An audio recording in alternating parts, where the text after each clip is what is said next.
오늘은 어버이 주일입니다. 효도신앙을 고취하는 의미가 있죠. 부모님의 은혜와 사랑 늘 기억하면서 감사해야 마땅하지만 우리가 제대로 실천하지를 못합니다. 그래서 국가적으로는 법정기념일 어버이날, 교회적으로는 절기 어버이 주일을 지키고 있는 것입니다. 혹시 우리 가운데 부모 공경 소홀히 했다면 이런 기회에 부모 공경을 회복할 수 있기를 바랍니다. 그럴 때 우리 부모님을 기쁘시게 할 뿐만이 아니라 더 나아가 하나님을 기쁘시게 할 수 있습니다. 그런 점에서 부모 공경은 단순한 윤리가 아니라 신앙의 중요한 요소라고 하는 사실입니다. 그래서 효도신앙 그렇게 부르는 것입니다. 이 효도신앙을 고취하기 위해서는 우선 부모님의 사랑이 얼마나 크고 놀라운가를 깨달아야 할 것입니다. 하나님은 성경 기록을 통해서 부모의 사랑이 얼마나 놀라운가 설명해 주고 있습니다. 동시에 하나님께서 창조하신 피조 세계 속에서도 부모님의 사랑을 설명해 주고 있습니다. 예를 들면 동물의 세계에서 모성애, 부성애 뭐 이런 게 보이지요. 특별히 물고기 같은 경우는 부성애가 강한 동물로 알려져 있습니다. 가시고기, 부성애가 강하다고 하죠. 그래서 소설 제목 가운데도 가시고기가 있지 않습니까? 그런데 가시고기 이상으로 부성애가 강한 물고기가 있는데 줄도하돔이라는 물고기입니다. 이것은 태평양과 인도양의 열대해역에 서식하는데 우리나라에서는 제주도 연안에서 발견된다고 합니다. 이 물고기는 부화 방식이 아주 특이해요. 암컷이 알을 낳으면 수컷이 그 알을 입속에 머금고 있습니다. 그리고 부화를 시킵니다. 부화 후에도 치어가 독립할 때까지 입안에 머금으면서 천적으로부터 보호해 준다고 합니다. 이 아비줄도하돔은 오랜 시간 수족난과 치어들에게 신선한 물과 산소를 공급하기 위해서 이따금 입을 뻐끔거립니다. 그런데 희한하게 자신은 절대로 먹이를 먹지 않는다고 합니다. 그러다 보니까 치어들이 성장해서 아비의 입에서 나와 떠나 버리는데 본인은 어때요? 아무것도 먹지 못한 채 이미 기력이 쇠해져서 죽어버리는 경우도 왕왕 있다라고 하는 것입니다. 입안에 있는 알이나 치어를 내뱉으면 자기가 사는데 그러지 않는 거죠. 새끼를 향한 사랑이 정말 대단하다 하는 것을 알 수가 있습니다. 마치 부성애를 보여주는 것처럼 보입니다. 이처럼 미물 새끼도 놀라운 희생의 사랑을 보여줄진데 인간은 두말할 필요가 없겠지요. 부모님은 자식을 위해서 모든 것을 아낌없이 주고 또 주고 희생을 하는 것입니다. 그러다 보니까 어느덧 노쇠해지게 되는 거죠. 이와 같은 부모의 희생적인 사랑을 안다면 우리는 마땅히 부모 공경을 할 수밖에 없을 것입니다. 그것은 인간의 도리를 넘어서 하나님께서 명령하시는 신앙의 도리입니다. 그럼에도 우리는 늘 부족합니다. 부모의 사랑은 큰데 우리의 부모 공경은 미약하기 짝이 없습니다. 그래서 그런 말이 있잖아요. 내리사랑은 있지만 치사랑이 없구나. 정말 그 말이 맞는 것 같습니다. 성경은 그렇기 때문에 계속해서 강조합니다. 부모를 공경해야 돼. 부모를 공경해야 돼. 계속 말씀합니다. 성경은 이 말씀을 증거하는 동시에 성경 인물 가운데 특별히 부모 공경을 잘하는 효자들을 소개하고 있습니다. 이 사람을 봐라. 또 이 사람을 봐라. 효자잖아. 이 사람이 어떻게 승리했는지 봐라. 이런 식으로 소개하고 있습니다. 그런 인물이 여럿이 있는데 그 중에서 빼놓을 수 없는 한 사람이 바로 오늘 본문에 등장하는 이삭입니다. 그는 큰 효도를 한 성령 인물이었습니다. 본문은 잘 아시는 내용이죠. 아브라함이 독자 이삭을 번제로 드렸던 사건입니다. 아브라함이 하나님 앞에 부름받은 나이는 75세. 그때 자식이 하나도 없었잖아요. 근데 하나님께서는 놀랍게도 큰 민족을 만들어주겠다라고 말씀했습니다. 그러면 당장 자식 먼저 줘야 되는데 희한하게 또 하나님이 자꾸 딜레이를 시킵니다. 1년 지나도 소식이 없고 너무 빠른가? 라는 생각하고 좀 기다렸는데 2년 지나고 3년 지나고 5년 지나고 10년 지나도 소식이 없습니다. 그런 식으로 해가지고 무려 25년 긴 세월 끝에 100세가 되던 해에 겨우 외아들 이삭을 낳게 되었다라는 것입니다. 그때 얼마나 좋았을까? 아마 눈에 넣어도 아프지 않을 정도였으리라 생각을 해봅니다.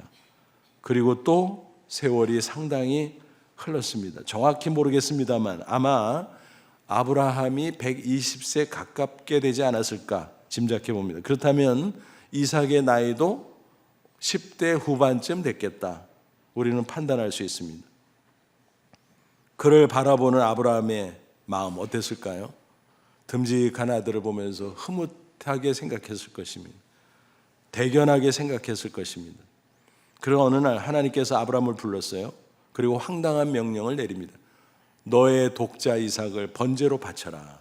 세상에 사람이 짐승의 아일진데 어떻게 번제로 바치라고 하나? 너무너무 황당하잖아요. 그것도 굳이 복장을 긁듯이 뭐라고 말하면서 그랬나요? 내 아들, 내 사랑하는 독자. 몰라요 그걸? 그렇게 거듭거듭 복장을 긁듯이 지적해가면서 말씀하시는 건지, 그 이유가 무엇입니까? 아브라함의 신앙을 테스트하기 위함이었습니다. 그런데 놀랍게도 아브라함은 그 명령에 순종합니다. 그것도 속히. 3절 보니까 아브라함이 아침에 일찍 일어나. 소풍 가는 날 주로 일찍 일어나잖아요. 근데 아들 번제로 바치는데 일찍 일어났대요. 그러니까 아브라함은 도대체 어떻게 생긴 사람인가? 그의 믿음입니다. 믿음으로 순종했던 겁니다. 3일 만에 모리아산에 도착해서는 정말 제단에 이삭을 올려놓고 칼로 내리칩니다. 그러자 하나님이 급해지셨어요. 천사를 시켜서 아브라함을 제지시킵니다. 아브라함아 됐다. 이미 바친 거나 마찬가지라는 거예요. 이제는 그의 신앙을 확인했다는 거예요. 신앙의 테스트에 그는 당당히 합격한 것입니다. 이게 중요한 핵심이지요. 그래서 본문을 가지고 설교할 때는 주로 아브라함의 믿음, 아브라함의 순종에 초점을 맞추고 말씀을 증거합니다. 그런데 오늘은 조금 다른 관점에서 본문을 생각해 보려고 합니다. 아브라함의 신앙 당연히 훌륭하죠. 하지만 그 아들 이삭의 신앙도 못지않게 훌륭하다는 사실을 놓치지 말자라는 것입니다. 여러분 한번 생각해 보세요. 아브라함은 100세가 훨씬 넘은 노인이잖아요. 이삭은 10대 후반이잖아요. 그런 상황에서 어떻게 혼자 아브라함이 이삭을 제단 위로 들어 올릴 수 있었겠습니까? 불가능하죠. 또 그런 시도를 한다면 아들 입장에서 우리 아버지가 나이가 드시더니 치매 걸렸나? 오해할 수도 있잖아요. 당연히 뿌리치겠죠. 그런 상황에서 노구로 어떻게 젊은 청년을 강제할 수 있었겠어요? 불가능합니다. 말이 안 되죠. 그러지 않아도 산으로 올라갈 때 이삭이 이상해서 물어봤잖아요. 아버지, 칼도 있고 나무도 있고 다 있는데 번제할 어린 양은 어디 있어요? 그게 중요한 거잖아요. 제물이니까. 근데 아브라함이 뭐라고 그래요? 얼버무리죠. 하나님이 친히 준비할 거야. 그리고서 올라가서 이제 제단에 그를 번제로 드려야 되는데 그게 강제로 가능했겠냐라는 거죠. 아마 결정적인 순간이 오자 자초지종 설명을 해줬을 겁니다. 얘야, 하나님이 이러이러하게 명령했어. 뭐라고요? 그게 사실이에요. 그렇다니까. 그래서 황당하긴 한데 가만히 생각해 보니까 하나님의 말씀이잖아. 그럼 우리는 순종해야 되잖아. 하나님이 너를 아주 죽이시겠니? 아니야. 죽여도 다시 살릴 거야. 아니면 죽이지도 않으실 거야. 무슨 계획이 있겠지.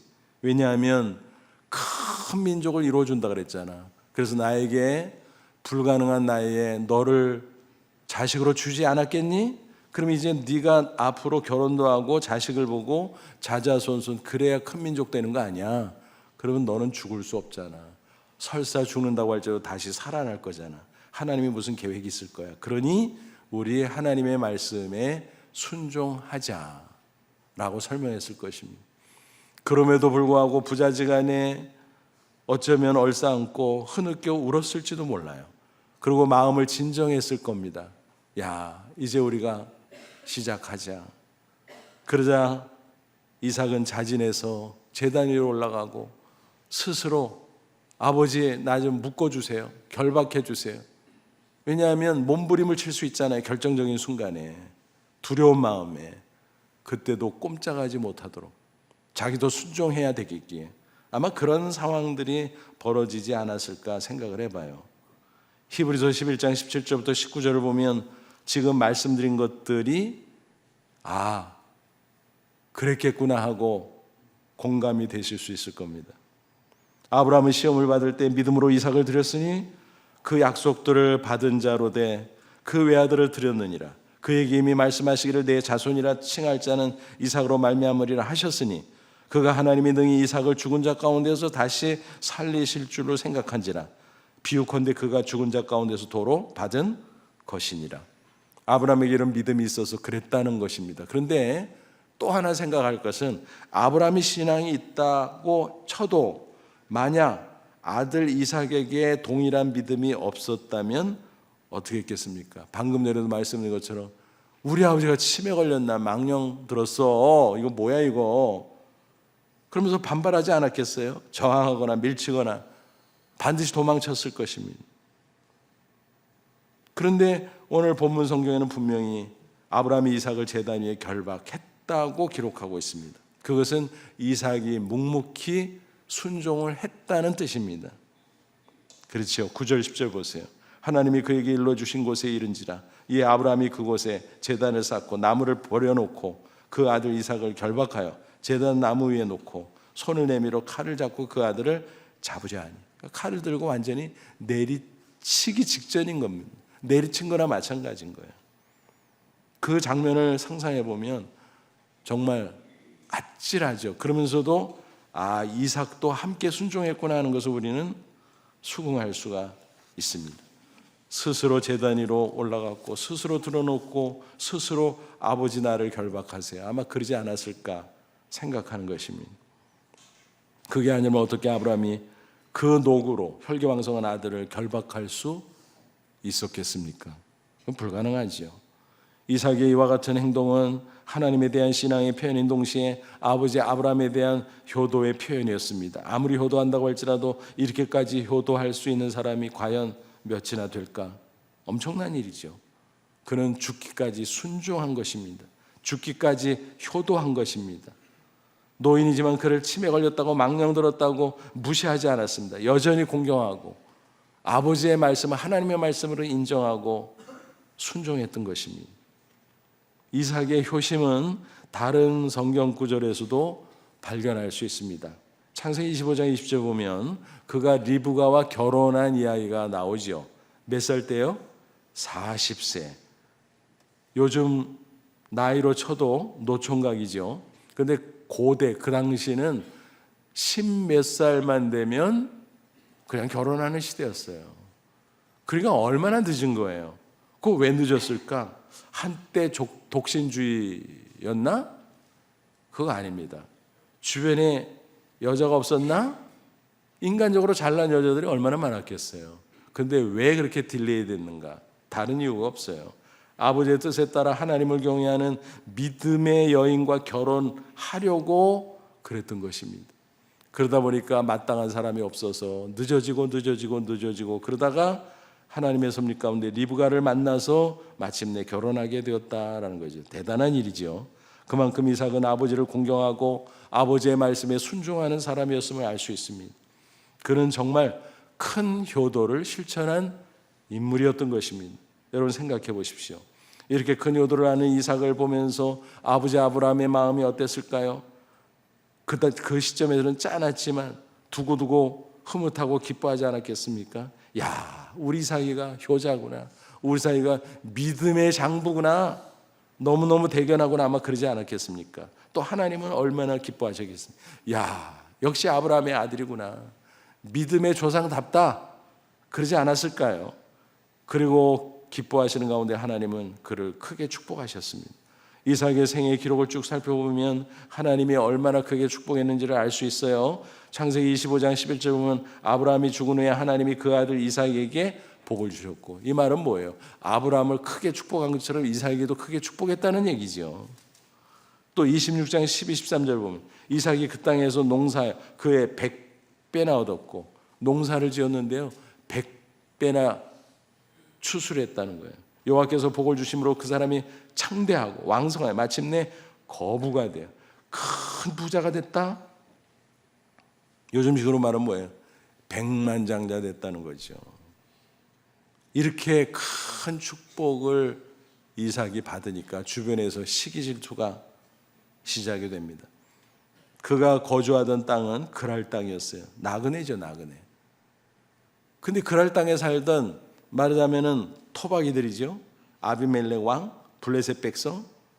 뭐야, 나그네가 와서 저렇게 잘 돼. 아니 우리는 겨우겨우 농사지었는데 100배나 추수했대. 세상에 어떻게 된 거야? 그리고 이상하게 이삭이 땅을 파면 우물물이 터지는 거예요. 근데 자기들은 아무리 땅을 파도 우물물이 나오질 않는 거예요. 뭐야 이거, 우리 땅인데 나그네한테는 우물물이 터지고 우리한테. 그러니까 심통이 나가지고 꺼지라 그런 거예요. 가, 딴 데 가, 뭐 이런 식으로 내쫓은 거예요. 근데 희한한 것은 다른 데로 옮겨가면 땅 파자마자 또 우물물이 터지고, 또 옮겨가면 땅 파자마자 또 우물물이 터지고, 신기한 일이 계속 벌어진 겁니다. 그러니까 그거를 주목하고 관찰했을 거 아닙니까? 블레셋 사람들이. 야, 이게 뭐야? 희한하네. 왜 그러지? 그러면서 그들도 깨닫게 됐어요. 이삭이 경외하는 여호와 하나님이 축복하신 거구나. 하나님이 이삭과 함께 하는구나. 그러면 우리가 잘못 건드리면 큰일 나겠다. 적당히 했으니까 그렇지 우리가 크게 핍박해서 큰일 날 뻔했구나. 오히려 겁을 먹기 시작했습니다. 그래서 사절단을 보내서 뭐라 그래요? 우리 친하게 지내지. 요즘식으로 말하면 평화 조약을 맺자고 간청을 한 거예요. 우리 조약 맺읍시다. 평화롭게. 그렇게 얘기한 겁니다. 26장 28, 29절 그들이 이르되 사절단이 간 거예요. 이삭에게 여호와께서 너와 함께 계심을 우리가 분명히 보았으므로 우리의 사이 곧 우리와 너 사이에 맹세하여 너와 계약을 맺으려 말하였노라. 너는 우리를 해하지 말라. 이는 우리가 너를 범하지 아니하고 선한 일만 내게 행하여 내가 평안히 가게 하였음이니라. 이제 너는 여호와께 복을 받은 자니라. 불신자들이, 이방인들이 아브라함의 아들인 이삭, 아브라함도 대단했는데 이삭도 대단한 거예요. 그러니까 야, 이거 뭐야 이거. 하나님이 당신과 함께 하는군요. 당신을 축복하는군요. 그러니 이제 친하게 지냅시다. 이런 얘기입니다. 두려워했다는 얘기예요. 감동을 받았다는 얘기예요. 이삭은 블레셋 백성에게 완성을 거둘 수 있었습니다.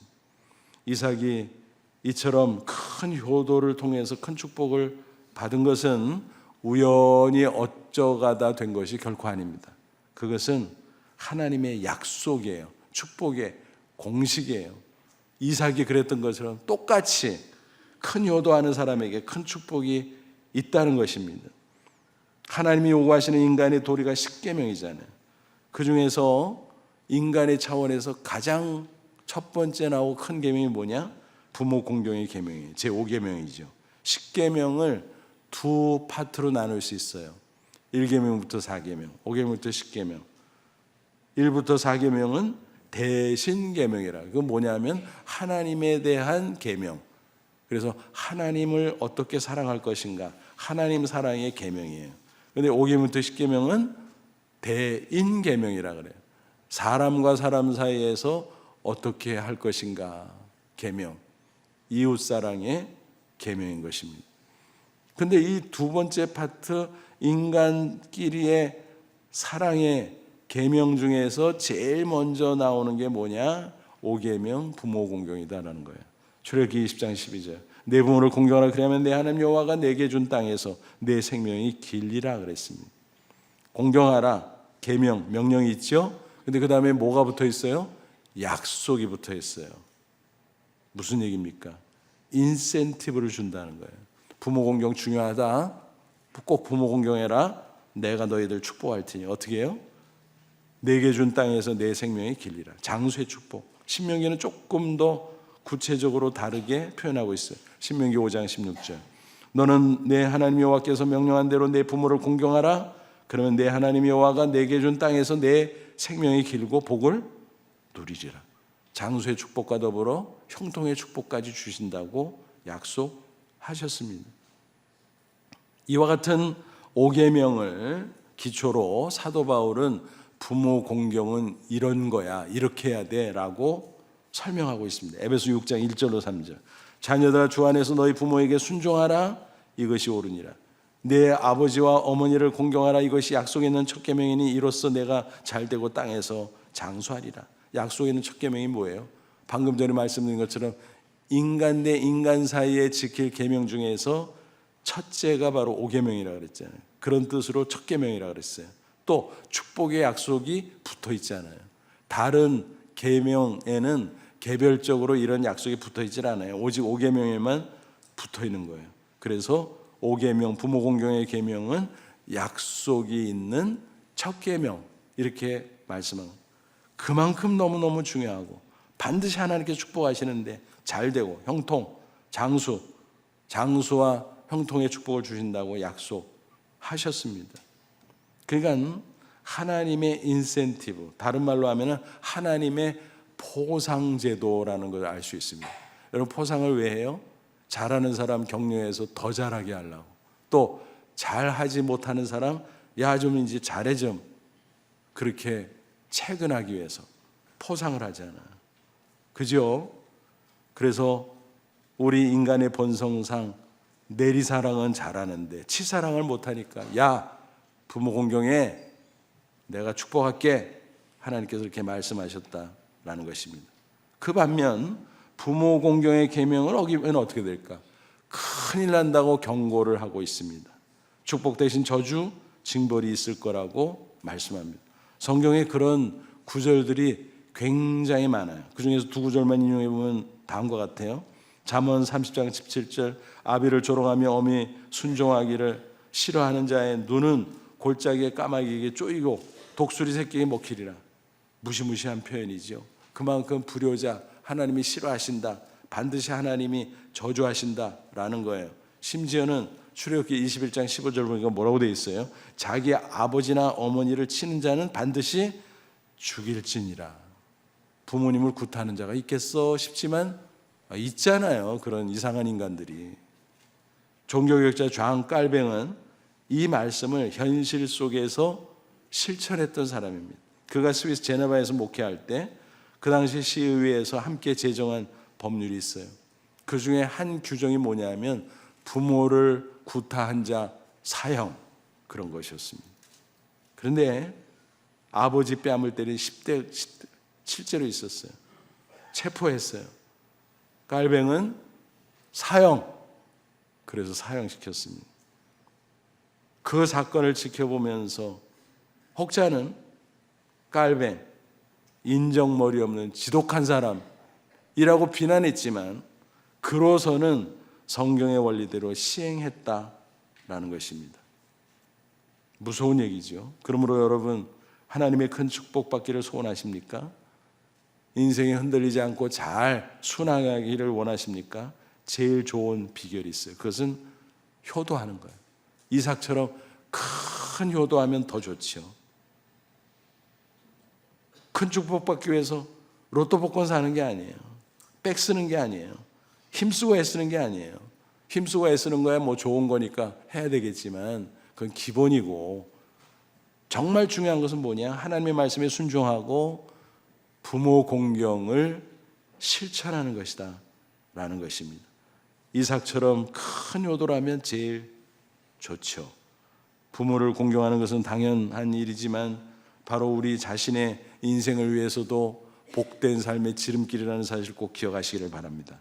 우리 주변에도 잘 보면요, 효도를 잘해서 하나님 앞에 큰 축복을 받은 분들이 많아요. 우리 교회 성도들 중에서도 이렇게 살펴보면 야, 저분은 정말 훌륭한 효자야 라고 사료되는 분들이 있어요. 그런 분들 앞에 서면 저도 부끄러워집니다. 그분에 비하면 아유, 나는 형편없구나, 나는 불효자구나, 그런 생각이 들 때도 있습니다. 그런 분들은 하나님이 기뻐하세요. 축복하세요. 그 표적이 나타나요. 그 자손들도 잘 됩니다. 왜 그럴까요? 이런 말 있잖아요. 효자 집안에 효자 난다. 그게 뭔 소리예요? 부모님을 공경하면 그 당대도 복을 받지만 그 모습을 그 후손이 보잖아요. 야, 우리 부모님이 그 조상들 그렇게 공경하니까 복을 받네? 따라서 하는 거예요. 본받고. 그래서 자자손손 효도신앙, 자자손손 큰 축복. 그런 놀라운 역사가 이어지게 된다라는 것입니다. 부디 저와 여러분 개인과 가정에도 이런 놀라운 축복이 넘치기를 축원합니다. 그럼 구체적으로 어떻게 효도하면 좋겠습니까? 우리가 효도하는 방법은 의외로 간단합니다. 부모님을 기쁘시게 하면 되는 거예요. 그러면 하나님도 기뻐하세요. 어떻게 하면 좋을까요? 우리가 생각할 수 있는 방법이 여러 가지 있을 거예요. 부모님을 존중하면, 높여드리면 그러지요. 당연한 거지만 기뻐하시죠. 또 필요한 것을 제공해드리면 기뻐하시겠죠. 살펴서 이런 게 필요하시겠구나. 이런 게 필요하시겠구나. 그런데 그런 것들보다 더 크게 기쁘시게 할 수 있는 것은 뭐냐? 신앙적 효도라는 것입니다. 신앙적 효도. 구체적으로 말씀드리면 이런 겁니다. 부모님이 불신앙 가운데 있어요. 그럼 어떻게 돼요? 구원의 복음을 전해드려야 돼요. 그렇습니다. 전도가 가장 큰 효도예요. 아무리 물질적인 것을 많이 다양하게 제공해드린다고 할지라도 그 영혼이 영생 얻고 천국에 들어가시도록 복음 전도를 해드리지 않는다면 아무런 소용이 없는 게 그건 별것도 아닌 거예요. 우리가 자녀들에게 신앙 전수하는 게 가장 중요한 일이라고 했잖아요. 그와 같이 부모님을 향해서도 마찬가지죠. 복음 전도가 가장 귀한 일이고 가장 시급한 일이고 그것이야말로 가장 큰 효도라는 사실을 기억할 수 있기를 바랍니다. 우리 교회 성도들 가운데 이런 효도를 하는 분들이 제법 계세요. 목사가 설교 가운데 가끔 그러잖아요. 부모님 꼭 전도하세요. 시간이 없습니다. 부모님 전도하세요. 그러면은 그냥 에이 하고 흘려듣는 사람들도 있지만 어떤 분들은 그거를 딱 잡아요. 그리고 마음속에 새겨요. 맞아. 우리 부모님, 우리 할머니, 할아버지 연세가 더럭더럭 들어가는데 맞아. 빨리 해야지. 근데 형편이 여의치 않을 때도 있어요. 오랫동안 살다 보니까 완고해지셔서 받아들이잖아요. 야, 내가 이 나이에 무슨 예수를 믿냐? 이 나이에 무슨 교회를 가냐? 그런 분들도 있어요. 받아들이지 않는 가운데 거부하시는 분들도 있어요. 하지만 그렇다고 포기해서는 안 되겠죠. 어찌하든 복음 전할 기회를 만들어야 합니다. 어떤 분들은 이런 분도 있어요. 시골 고향에 부모님이 계세요. 멀죠. 생활권이 달라요. 어떻게 찾아뵈요? 1년에 명절 때 찾아뵙기도 어려운데. 하지만 결단하는 거예요. 내가 주말에 내려가리라. 작정하고 목표 세워서 몇 주라도. 그래서 직접 내려가서 부모님에게 복음도 전하고 또 교회 같이 모시고 가고 교회 가세요 그런다고 스스로 가시겠어요? 평생 예수 안 믿던 분들이. 그러니까 직접 가서 복음 전하고 함께 모시고 가고 그래서 어색하지 않도록 그렇게 도와드리면 이제 얼마 후에는 혼자 다니시고 또 예수님 영접하고 세례받고 그런 일들이 나타나게 된다는 것입니다.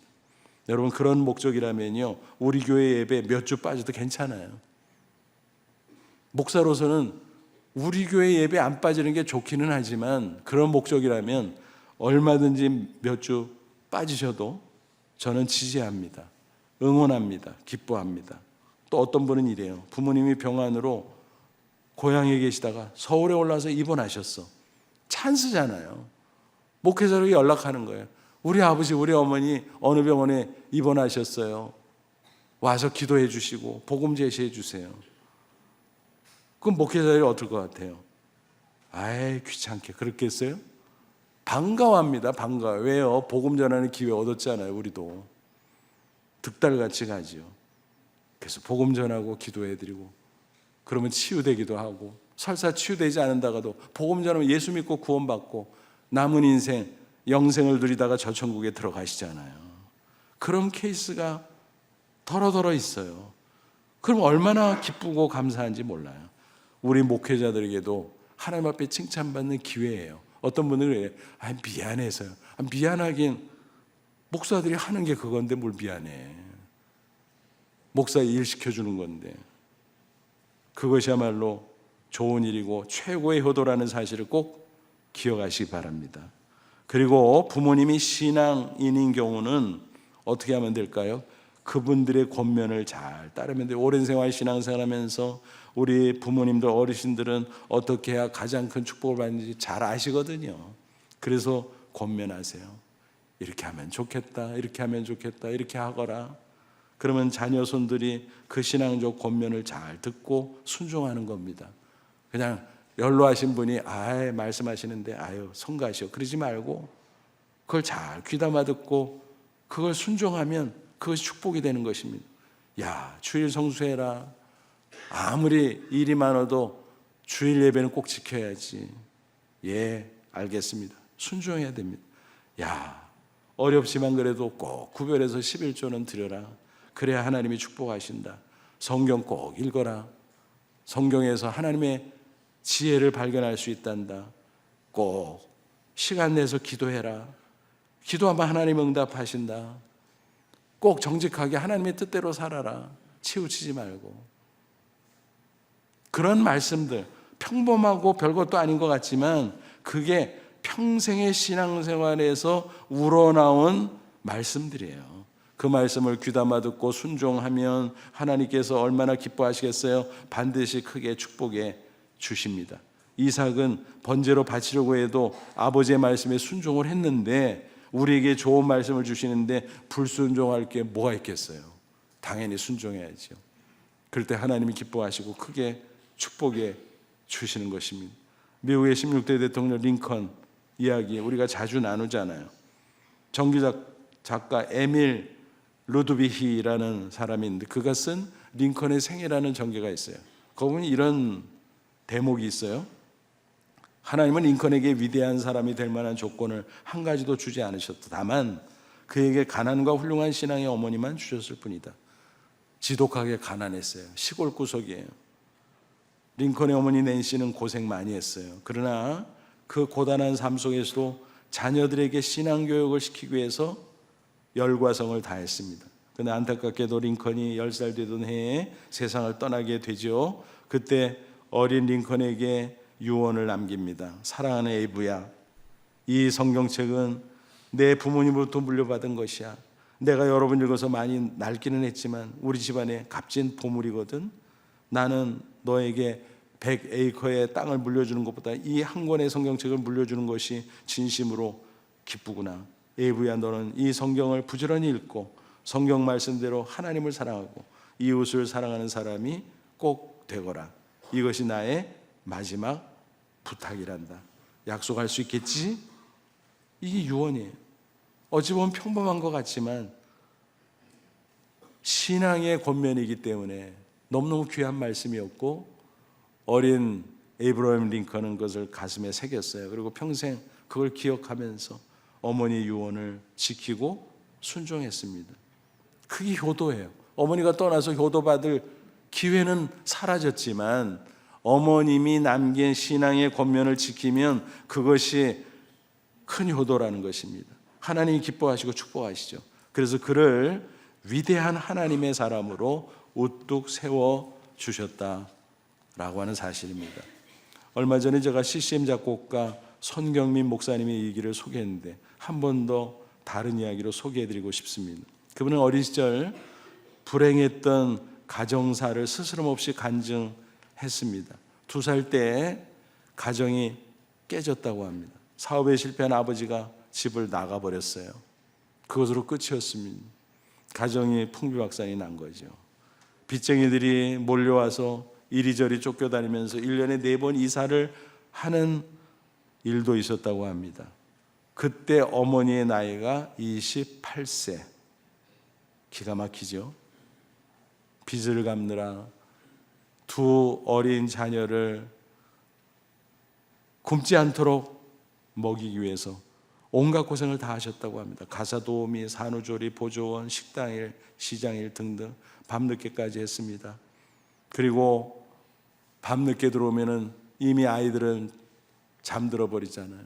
그 머리에 손을 얹고 눈물을 뚝뚝 거리면서 기도하면 이게 뭐야? 물이 떨어지니까 놀래서 깨보면 엄마가 눈물 흘리면서 기도하고 있는 거예요. 처음에는 귀찮고 그랬지만 나이가 들어가면서 어머니의 사랑을 느꼈어요. 어머니가 믿는 하나님의 사랑을 느꼈어요. 그러면서 점점 철이 들기 시작했고 자기도 아르바이트를 하게 됐습니다. 살림의 보탬을 드리기 위해서 초등학교 4학년 때는 식물 배달을 했고 6학년 때는 구두 닦기를 하고 고등학생 시절에는 건설 현장 막노동을 하고 젊은 분인데 아무리 어리시지만 그때 이 정도 고생했다고? 드물 겁니다. 이런 케이스는. 근데 그 어머니 슬하에서 그렇게 신앙생활 열심히 하면서 잘 성장한 거예요. 새벽에는 흔들어 깨워서 30분 걸어서 교회를 갑니다. 맨 앞자리에 어머니가 앉으면 옆에 앉아서 어머니는 그저 웁니다. 울고 또 울고 흐느끼고 그러면 옆에서 따라서 울다가 잠들어 버리고 주일에는 새벽같이 가서 저녁 늦게까지 많은 횟수의 예배를 드리고 그렇게 자랐어요. 그 어린 또 한창 청소년식 이럴 때는 얼마나 사실 성가시고 짜증나는 일입니까? 이런 것들이. 그러나 그것이 쌓이고 쌓이다 보니까 신앙이 되고 신앙 안에 잘 자랐어요. 부모님의 어머님의 그 고생을 알고 어머님의 그 신앙적 권면을 따르는 것이 효도였어요. 그래서 저는 그 어머님도 대단하고 훌륭한 분이지만 그 아드님 송경님 목사님도 큰 효자구나 그런 생각을 했습니다. 그래서 하나님께서 그에게 영감을 주시고 아름다운 곡조와 가사를 주셔서 우뚝 세우셨나? 그런 생각을 해봅니다. 그 어머니의 기도를 생각하면서 그가 작사 작곡한 찬양이 어머니의 기도지요. 그 가사를 잠시 읽어드리고 싶습니다. 어머니의 기도는 땅에 떨어지지 않네. 어머니의 기도는 자녀를 살게 하네. 어머니의 기도는 반드시 응답받으리. 어머니의 기도는 기적을 일으키네. 눈물로 뿌린 기도의 씨앗, 기쁨의 열매 거두리. 눈물로 뿌린 기도의 씨앗, 하나님 기억하시리. 눈물로 뿌린 기도의 씨앗, 기쁨의 열매로 거두리. 눈물로 뿌린 기도의 씨앗, 하나님 기억하시리. 자녀의 삶에 열매 맺으리. 시들지 않는 꽃 피우리. 환경을 넘어 역사하리라. 하나님 열매 주시리. 어머니의 기도는 땅에 떨어지지 않네. 어머니의 기도는 자녀를 살게 하네. 자녀를 살게 하네. 기적을 일으키네. 훌륭한 신앙의 어머니, 그 신앙의 권면을 따르고 성장한 아름다운 효자 아들의 귀한 축복의 이야기입니다. 오늘 우리는 어버이 주일을 지키면서 다시 한번 효도 신앙을 가다듬을 수 있기를 바랍니다. 이삭처럼 아버지를 통해서 주시는 하나님의 말씀에 순종하기를 바랍니다. 부모님이 이미 천국에 가셨으면 그분의 사랑을 추억하면서 그분이 지금 내 앞에 있다면 무슨 말씀 해주실까? 그거 기억하며 그 말씀대로 순종할 수 있기를 바랍니다.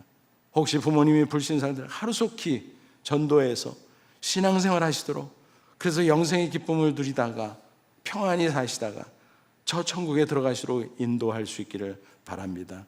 각자의 위치에서 적절한 모습으로 효도신앙을 실천하고 우리 자손에게도 그 신앙을 꼭 전수할 수 있기를 바랍니다.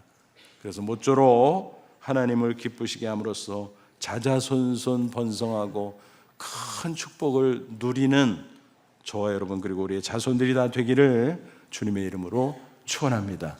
기도하겠습니다. 이 말씀 붙잡고 기도하겠습니다. 하나님 감사합니다. 이삭의 큰 효도, 번제를 바치겠다고 하는 아버지의 말씀에 순종했던 이삭, 하나님에게 순종했던 이삭, 큰 효자, 우리도 그런 효도 신앙 갖기를 원합니다. 흉내라도 내길 바랍니다.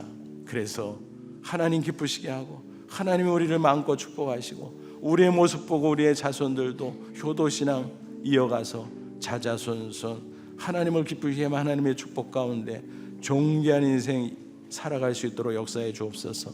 다 같이 간절한 마음으로 잠시 기도합니다. 하나님, 우리 아버지 고맙고 감사합니다. 우리는 부족합니다. 연약합니다. 무지하고 둔합니다.